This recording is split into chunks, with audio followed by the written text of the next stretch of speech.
To English and commerce पाठशाला। This is Mahesh नागर और आज के इस वीडियो में मैं आपके लिए कुछ इम्पोर्टेंट इन्फॉर्मेशंस लेकर आया हूँ कि आफ्टर ट्वेल्थ यानी कि ट्वेल्थ पास करने के जस्ट बाद आप कौन कौन सी एग्जामिनेशन के लिए ट्राई कर सकते हो जिससे कि आपको गवर्नमेंट जॉब से मिल जाए।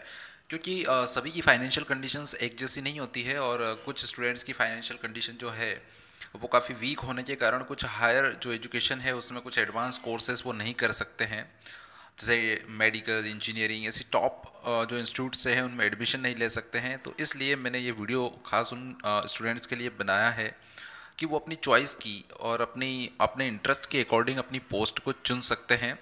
यहाँ पर मैं कुछ सेंट्रल गवर्नमेंट की जो जॉब्स हैं जो कि ट्वेल्थ के बाद आप एक्वायर कर सकते हो उसकी इन्फॉर्मेशंस लेकर आया हूँ। स्टेट गवर्नमेंट्स की भी है कुछ जॉब्स, एमपी गवर्नमेंट की, महाराष्ट्र, हरियाणा, ठीक है, उत्तर प्रदेश, इनकी भी होती है जिनमें अलग अगर आप अदर स्टेट से बिलोंग करते हैं तो कुछ कंडीशंस होती है, उन कंडीशंस के बेसिस पर आप उनको क्वालिफाई कर सकते हैं और आप जॉब जो है वहाँ पर हासिल कर सकते हैं। तो वीडियो को लास्ट तक देखिएगा और वीडियो को आप लाइक कर दीजिए अगर आपको पसंद आया तो, और सब्सक्राइब कर लीजिए चैनल को ताकि नेक्स्ट टाइम जब भी ऐसा कोई इन्फॉर्मेशन हो, और एक के बाद एक मैं कई सारी इन्फॉर्मेशन अपलोड करने वाला हूँ तो आपको वो सारी मिल जाए, तो एटलीस्ट आपका कुछ फ़ायदा हो जाए, मैं बस इतना चाहता हूँ। ठीक है, तो आप लाइक कर लीजिए। हम एक के बाद एक अलग अलग पोस्ट को देख लेते हैं, समझ लेते हैं, उनकी सैलरी क्या है वो भी समझ लेते हैं। फर्स्ट हम RRB NTPC को देखते हैं। इसमें जो है कुल 5 पोस्ट के बारे में मैंने यहाँ पर बताया है। फर्स्ट होता है ट्रेन क्लर्क जो लेवल 2 की होती है। दूसरा होता है टिकट क्लर्क, इसको लेवल 3 की जो पोस्ट है वो मानते हैं। इसके बाद अकाउंट्स क्लर्क कम टाइपिस्ट होता है, ये लेवल 3 की होती है। जूनियर क्लर्क ये लेवल 2 की होती है। जूनियर टाइम कीपर ये लेवल 2 की होती है। सभी पोस्ट के जो पेमेंट्स है या सैलरी जो है वो 7th पे कमीशन के अकॉर्डिंग डिसाइड की जाती है और उसी के अकॉर्डिंग मिलती है। इसके बाद अगर हम एज ग्रुप की बात करें तो जैसे आप 12th करते तो 18 ईयर्स के होते हैं, तो जस्ट 12th पास करके भी नहीं, इसके बाद भी अगर आप ग्रेजुएशन भी कर चुके हैं तब भी अप्लाई कर सकते हैं, बट मिनिमम क्वालिफिकेशन 10+2 है एंड 18 ईयर्स की आपकी एज होना चाहिए और मैक्सिमम एज जो है वो 30 ईयर्स की है। इसके बीच में ही आप एज में अगर आप एज ग्रुप से बिलोंग करते हैं तो ही आप इन 5 पोस्ट के लिए अप्लाई कर सकते हैं। याद रखिए स्टूडेंट, सेंट्रल गवर्नमेंट की जॉब होती है तो सेंट्रल गवर्नमेंट की जॉब्स जो होती है उनमें स्टेट गवर्नमेंट से ज़्यादा सैलरी मिलती है। यहाँ पर लोकेशन जो रहेगी आपकी जॉब की वो थ्रू आउट इंडिया यानी कि अक्रॉस इंडिया रहेगी। पूरे इंडिया में आपकी पोस्टिंग कहीं भी हो सकती है, तो आपको जगह जगह पर घूमने का मौका भी मिलेगा, सारी चीज़ें होंगी, तो आपके इंटरेस्ट के अकॉर्डिंग आप चूज़ कर लीजिए। नेक्स्ट जो है वो है BAPL। इसमें assistant loco pilot level 2, technicians level 2, और दोनों ही पोस्ट के लिए, दोनों ही पोस्ट जो कि वापस से जो रेलवे है उसी से रिलेटेड है, तो वो दोनों ही के लिए मिनिमम 18 ईयर्स और मैक्सिमम 30 ईयर्स की एज होना चाहिए। इसमें भी आपकी जो सैलरी है वो 7th पे कमीशन के अकॉर्डिंग मिलती है। अब सीधी सी बात है, लोको पायलट है, टेक्नीशियंस है, तो अगर आप टेक्निकल फील्ड से हैं में जाना चाहते हैं तो टेक्नीशियंस की जॉब को चुन सकते हैं। अगर आपको पायलट बनना है तो उसके लिए जा सकते हो आप लोको पायलट के लिए। दोनों ही में से जो भी आपकी चॉइस है उसके अकॉर्डिंग आप इसमें से चूज़ कर सकते हो। ठीक है, एक छोटा सा टेस्ट यानी कि इंट्रेंस टेस्ट होता है जिसको हम बोलते हैं कि क्वालिफिकेशन के लिए एक एग्ज़ाम होती है, उस एग्ज़ाम को फेस करना सभी जॉब में ज़रूरी होता है, उसके बाद ही आपकी जॉब लग सकती है। नेक्स्ट जो है वो है ACR रिक्रूटमेंट्स। इसमें कमर्शियल कम टिकट क्लर्क होता है, टाइपिस्ट होता है, ये 2 पोस्ट होती है और दोनों ही पोस्ट में जो एज ग्रुप है वो मिनिमम 18 ईयर्स से लेके 42 ईयर्स तक की एज होती है, उसमें आप ले सकते हो। यहाँ पर जो पे स्केल होता है 5200 से लेके 20,500 तक होता है। ठीक है, कई सारे ग्रेड पे होते हैं, उन ग्रेड पे के बेसिस पर आपकी सैलरी जो है वो धीरे धीरे इंक्रीज होती रहती है। और जैसे जैसे 6th पे कमीशन आया था उसके बाद 7th पे कमीशन आया, उसके बाद अगर कोई नेक्स्ट पे कमीशन आता है तो जो भत्ते वत्ते वो कई सारी चीज़ें हैं जो कि आपको मिलती रहती है, और अदर फैसिलिटीज़ भी जो है गवर्नमेंट जॉब में आपको मिलती हैं। आपको ये पता होगा PF होता है, ठीक है, मेडिकल होता है, ऐसी कई सारी चीज़ें आपको फ्री ऑफ कॉस्ट मिलती है जो कि जब भी आपको ऐसी इमरजेंसी केसेस में आपका जो है सपोर्ट कर सकती है। नेक्स्ट जो चीज़ है वो है SSC बहुत पॉपुलर हायर सेकेंडरी लेवल की होती है, CHSL। इसमें जूनियर सेक्रेटरियन असिस्टेंट होता है, पहली पोस्ट। दूसरी है लोअर डिवीज़न क्लर्क। तीसरा है पोस्टल असिस्टेंट। चौथा है डाटा एंट्री ऑपरेटर। अपनी चॉइस के अकॉर्डिंग जिस भी डेजिग्नेशन को आप चुनना चाहते हैं वो चुन सकते हैं। इसमें मिनिमम 18 ईयर्स और मैक्सिमम 27 ईयर्स जो है वो एज होना चाहिए, जो भी एस्पिरेंट्स हैं या जो भी इस जॉब को चाहते हैं उनके लिए। और यहाँ पर पे स्केल जो है वो 5200 से 20,200 होती है। देखिए जस्ट 12th पास की के बाद ये जॉब मिल जाती है तो बहुत हायर सैलरीज जो है यहाँ पर नहीं मिलती है, लेकिन धीरे धीरे धीरे जैसे जैसे आप ट्रेंड होते जाते हो, आपका टेन्योर बढ़ता जाता है, वैसे आपकी सैलरी भी इंक्रीज़ होती जाती है और अदर फैसिलिटीज़ भी जो गवर्नमेंट जॉब में होती है वो आपको मिलती रहती है। और ख़ास करके एसएससी जो होती है और वो सेंट्रल गवर्नमेंट की होती है, ठीक है। और सेंट्रल गवर्नमेंट की जितनी भी जॉब्स होती है उसमें स्टेट गवर्नमेंट से सैलरी ज़्यादा ही होती है, ज़्यादा फैसिलिटीज़ होती है और लोकेशन जो है इसकी वो थ्रू आउट इंडिया कहीं पर भी हो सकती है। दूसरा है एसएससी स्टेनोग्राफर एग्जामिनेशन। इस एग्जामिनेशन को में बैठने के लिए आपकी कम से कम उम्र 18 साल होना चाहिए, यानी कि 12th पास 18 साल उम्र होना चाहिए और मैक्सिमम आपकी 30 साल की उम्र होना चाहिए। 12th के बाद आपकी अगर कोई डिग्री आपने ले रखी है तो उससे कोई फ़र्क नहीं पड़ता है, 12th बेस से आपकी होती है। इसमें जो पे स्केल होता है वो 9,300 से लेकर 34,800 तक होता है, काफ़ी अट्रैक्टिव सैलरी है। इसके अलावा स्टेनोग्राफर होता है ग्रेड सी लेवल का। इसमें आपकी एज जो है वो 18 to 27 ईयर के बीच में होना चाहिए और जो पे स्केल होता है वो 5,200 से लेकर 20,200 तक होता है।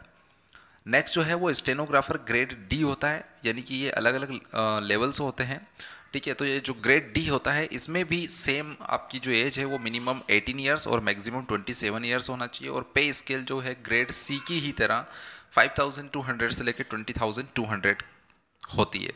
अब यहाँ पर एक चीज़ है कि एसएससी जो स्टेनोग्राफर एग्जामिनेशन है पहली वाली, जहाँ पर 9,300 से लेकर 34,800 सैलरी और नीचे कम है, तो ये सिर्फ ग्रेड का डिफरेंस है, इसलिए आपकी सैलरी अलग अलग होती है। इसके लिए जो एग्ज़ाम्स होती है, ठीक है, उसका जो लेवल होता है वो भी अलग अलग होता है, इसीलिए यहाँ पर सैलरी में भी डिफरेंस आएगा।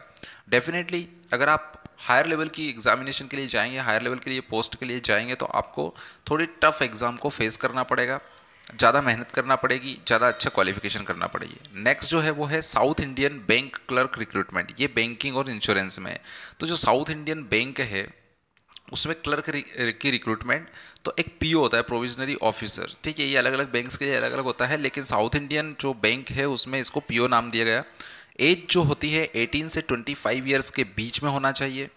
प्ले स्केल बहुत ज़बरदस्त है, बहुत अच्छा है। इनिशियली लेवल पे 23,700 आपको शुरू होता है एंड नेक्स्ट स्टेप जब आप बढ़ते जाते हो तो 42,020 रुपीज़ तक आपकी सैलरी पहुंच जाती है। उसके बाद प्रोबेशनरी क्लर्क होता है जिसमें 18 to 26 ईयर की एज ग्रुप जो है वो होना चाहिए।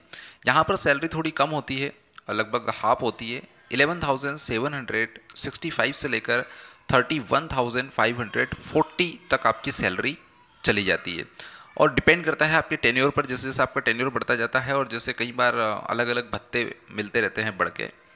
नेक्स्ट जो है वो है ESIC, ठीक है। इसमें MTS मतलब मल्टीटास्किंग स्टाफ होता है, ठीक है। मल्टीटास्किंग स्टाफ का जो स्टेनोग्राफर है उसकी पोस्ट होती है जिसमें 18 ईयर्स की मिनिमम एज होना चाहिए, इससे प्लस। और जो भी गवर्नमेंट की पॉलिसीज़ है, जब ये वैकेंसी निकलती है तो मैक्सिमम एज जो है वो उसमें डिसाइड होती है कि 18 तो मिनिमम है और मैक्सिमम कितनी होना चाहिए। यहाँ पर जो पे स्केल होता है वो 15,000 से लेकर 25,000 तक जाता है। टाइम के साथ डेफिनेटली ये बढ़ जाता है, कोई दिक्कत नहीं है और बढ़ेगा भी, और क्योंकि महंगाई बढ़ती रहती है तो भत्ते वगैरह आपके इंक्रीज़ होते रहते हैं, तो उस अकॉर्डिंग आपकी सैलरी भी डेफिनेटली इंक्रीज़ होती रहती है।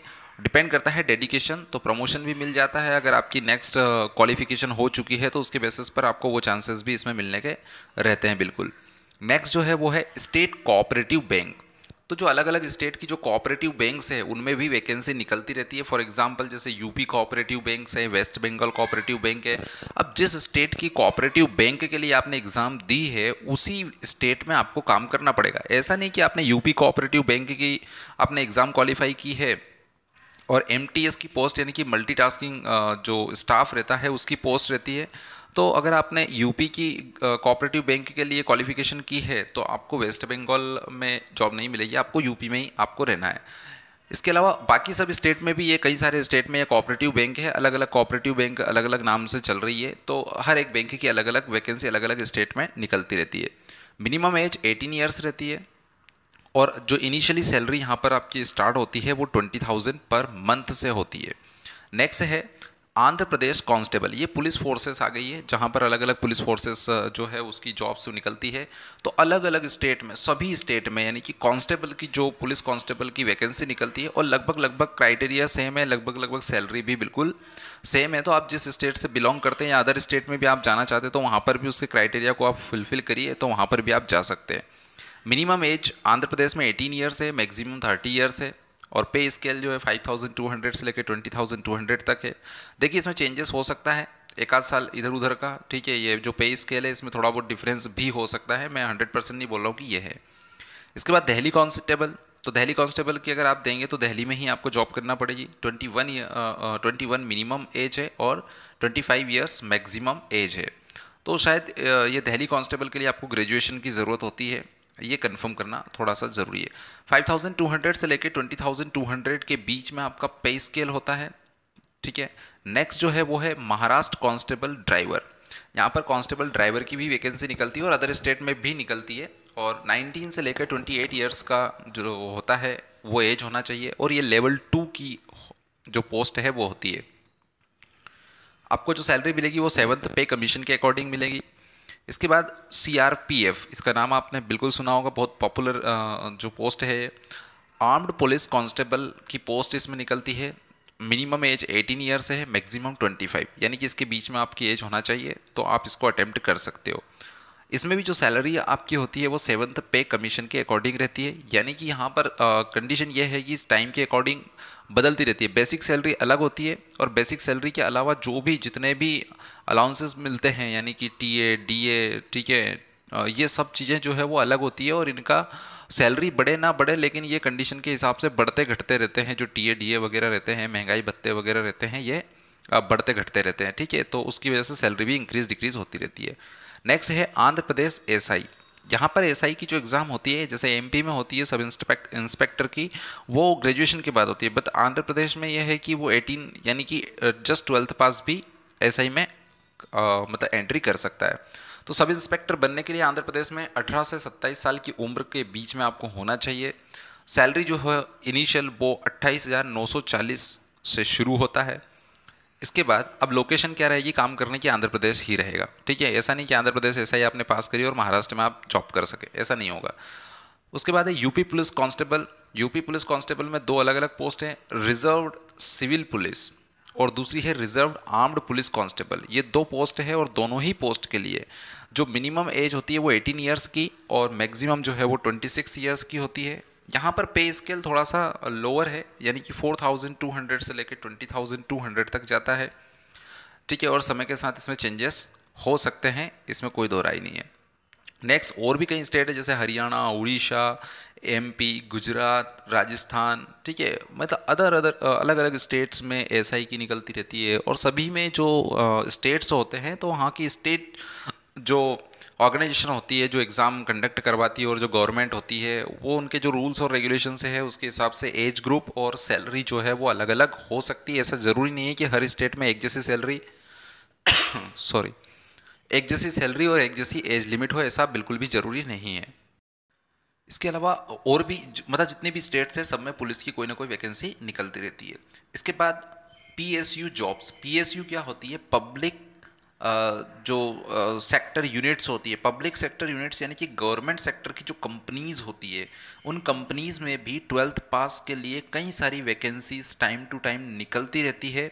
जैसे कि आपने ऑयल इंडिया लिमिटेड का नाम सुना है, ठीक है, जिसके पेट्रोल पंप्स होते हैं से रिलेटेड, जो कि पेट्रोलियम जो है उसकी रिक्वायरमेंट एज जो है वो 18 ईयर्स होना चाहिए, यानी मैक्सिमम की लिमिट जो है वो मिनिमम सैलरी 13,000 से यहाँ पर इनिशिएट होता है, यानी कि इनिशियल लेवल पर 13,000 और उसके बाद इंक्रीज होते हुए 20,000 तक आप पहुँच जाते हैं ये। इसके अलावा नेक्स्ट जो कंपनी है वो है कोल इंडिया, जिसमें टेक्निकल पोस्ट और वर्कर दोनों ही पोस्ट निकलती रहती है, ठीक है। टेक्निकल पोस्ट में अगर आप टेक्निकल फील्ड में जाना चाहते हैं, ठीक है, कच्ची एग्जाम को क्वालिफाई करते हैं और टेक्निकल पोस्ट पे जाना चाहते हैं तो उसके लिए आप टेक्निकल पोस्ट पे चले जाइए या आप एज ए वर्कर भी वहाँ पर काम कर सकते हैं। मिनिमम एज यहाँ पर भी 18 ईयर से ही होती है, ठीक है। मैक्सिमम जब भी वो निकलती है वैकेंसी उसके अकॉर्डिंग होगा। 16,400 इनिशियल सैलरी यहाँ पर होती है। नेक्स्ट है IOCL। IOCL मतलब होता है इंडियन ऑयल कॉरपोरेशन लिमिटेड, ठीक है, पहले ऑयल इंडिया लिमिटेड था और यहाँ पर है इंडियन ऑयल कॉरपोरेशन लिमिटेड। इसमें डाटा एंट्री ऑपरेटर, ठीक, डाटा एंट्री ऑपरेटर की पोस्ट के लिए वैकेंसी निकलती है 12th पास के लिए, जिसमें एज जो है वो 18 ईयर्स से लेकर 24 ईयर्स तक होती है। इसके बीच में आपकी एज होना चाहिए। और स्पेशली जो लोकेशन रहेगी काम की वो साउथर्न रीजन रहेंगे, यानी कि साउथ इंडिया के जो क्षेत्र है वहाँ पर आपको इसका मतलब वहाँ पर जाकर आपको काम करना पड़ेगा, क्योंकि इसके मैक्सिमम ऑफिस वहीं पर है और उन्हीं एरिया के लिए, उन्हीं रीजन्स के लिए ये वैकेंसी जो है वो निकलती रहती है। अदर सेक्टर में जब भी निकलती है तो अगर अदर सेक्टर के लिए भी है तो ऐसा ज़रूरी नहीं है कि केवल साउथर्न एरिया में ही आपको करना होगा, अदर सेक्टर में भी वैकेंसी निकल सकती है, ऐसा कुछ ज़रूरी नहीं है। क्योंकि IOCL जो है वो पूरे इंडिया में काम करती है, ठीक है, जिस भी जगह पर आपकी पोस्टिंग हो वहाँ पर आपको जाना पड़ेगा। 12,000 से लेकर 14,000 इनिशियल जो है सैलरी आपको मिलेगी। नेक्स्ट है DRDO ITR, ठीक है, इसमें आपको कई सारी वेरियस पोस्ट के लिए आपको वैकेंसीज निकलती है, आप जा सकते हैं। इसमें पहली पोस्ट है मैकेनिस्ट, दूसरी है कंप्यूटर ऑपरेटर एंड प्रोग्रामर भी इसमें इंक्लूड होता है। ड्राफ्टमैन, पेंटर, प्लम्बर, वेल्डर, यानी कि वर्कर से लेकर टेक्नीशियन तक की सारी पोस्ट इसमें अवेलेबल है। यहाँ पर आपकी मिनिमम जो एज है वो तो डिस्क्राइब नहीं की है, क्योंकि जैसे वेल्डर है, प्लम्बर है, ये 10th पास के लिए भी पोस्ट होती है, इसलिए यहाँ पर मैक्सिमम जो एज है वो 28 ईयर्स होना चाहिए, यानी कि 28 ईयर्स के नीचे जितनी भी आपकी एज है उस पर आपको ये पोस्ट मिल जाएगी। लेकिन मिनिमम क्वालिफिकेशन कुछ पोस्ट के लिए 12th और कुछ के लिए 10th होती है, ठीक है। तो अगर आप 10th पास है तब भी आपको टेंशन लेने की ज़रूरत नहीं है, बट मिनिमम एज हर जगह 18 ईयर्स होती है, क्योंकि 18 पर आकर आप एडल्ट होते हो और 18 से छोटे तो आप फिर बच्चों में आ जाते हो, तो वो बाल श्रमिक कहलाओगे, या हम बोल सकते हैं जिसको, ठीक है, चाइल्ड लेबर, तो वो काम नहीं हो सकता है। तो इसलिए 18 मिनिमम होती है और बिलो 28 आपकी एज होना चाहिए। इन सारी पोस्ट के लिए आप जा सकते हो अपनी क्वालिफिकेशन और अपनी एबिलिटी के अकॉर्डिंग। मिनिमम सैलरी यहाँ पर जो होती है वो 7,700 होती है, क्योंकि यहाँ पर जो वर्क्स है, जो काम है यहाँ पर वो उसी लेवल के, इसलिए आपको मिनिमम सैलरी इतनी ही मिलती है। तो स्टूडेंट, इसके अलावा भी कई सारी पोस्ट होती है, जैसे कि अगर आप इंडियन नेवी में जाना चाहते हैं तो वहाँ पे कैडेट की पोस्ट होती है, इंडियन नेवी में सेलर की पोस्ट होती है, SSR की पोस्ट होती है। इसके अलावा CISF की हेड कांस्टेबल की पोस्ट होती है, जिसमें हेड कांस्टेबल होता है, ठीक है। इसके अलावा आप NDA दे सकते हो, नेशनल डिफेंस एकेडमी वाली जो एग्ज़ाम है वो दे सकते हो। इंडियन आर्मी में इसके अलावा टेक्निकल एंट्रीज वाली जॉब रहती है, महिला कांस्टेबल रहती है, सोल्जर की पोस्ट रहती है, जूनियर कमीशन ऑफिसर की जॉब रहती है। इसके अलावा कुछ सिक्योरिटी फोर्सेस है, ठीक है, वो सिक्योरिटी फोर्सेस बहुत पॉपुलर है, जैसे कि बॉर्डर सिक्योरिटी फोर्स BSF होती है, वहाँ पर जा सकते हो आप। इसके अलावा central reserve police force CRPF होती है, उसके लिए जा सकते हो। इसके अलावा Indo Tibetan border police force होती है, जिसको ITBP के नाम से जानते हैं, वहाँ पर जा सकते हो आप। इसके अलावा सशस्त्र सीमा बल SSB, उसके लिए जा सकते हो। इसके अलावा सेंट्रल इंडस्ट्रियल सिक्योरिटी फोर्स होती है CISF, वहाँ जा सकते हो। इसके अलावा इंडियन कोस्टल गार्ड होते हैं, वहाँ पर जा सकते हो। नेवी में जा सकते हो। कई सारी और भी पोस्ट है, जैसे अलग अलग स्टेट में, जैसे पटवारी की पोस्ट जो होती है वो सबसे बहुत पॉपुलर होती है, ठीक है, तो उसके लिए आप जा सकते हो। और भी कई सारी पोस्ट है आपके इंटरेस्ट के अकॉर्डिंग। अगर आपको लगता है कोई सी छूट गई है तो आप मुझे कमेंट करके बताइए, मैं उसकी डिटेल भी आपको अवेलेबल करवा दूंगा। इसके अलावा भी अगर आप कुछ और जानना चाहते हैं तो उसके लिए आप कमेंट करके बताइए, ठीक है, तो आपको डेफिनेटली मैं अवेलेबल करवा दूंगा। डिस्क्रिप्शन बॉक्स में मैं अपनी टेलीग्राम की लिंक छोड़ रहा हूँ अपने चैनल की, जिसका नाम है इंग्लिश एंड कॉमर्स पाठशाला। आप उसको ज्वाइन कर सकते हैं और वहाँ पर भी आप मुझसे कम्युनिकेट हो सकते हैं, बात कर सकते हैं, ठीक है। और उसके माध्यम से मैं आपको इन्फॉर्मेशन और भी डिटेल इन्फॉर्मेशन जो है वो मैं अवेलेबल करवा दूंगा, क्योंकि हर चीज़ पे वीडियो बनाना पॉसिबल नहीं होता है, तो कुछ डिटेल वहाँ पर भी आपको अवेलेबल करवा दूंगा मैं। तो स्टूडेंट्स, आई होप कि आपको सारी चीज़ें अच्छे से समझ में आई होगी। नेक्स्ट वीडियो में कुछ नेक्स्ट पोस्ट और नेक्स्ट इन्फॉर्मेशन मैं आपके लिए लेकर आऊँगा, नेक्स्ट लेवल की इन्फॉर्मेशन लेकर आऊँगा। और आज के इस वीडियो में इतना ही students. Wish you best of luck and thank you very much.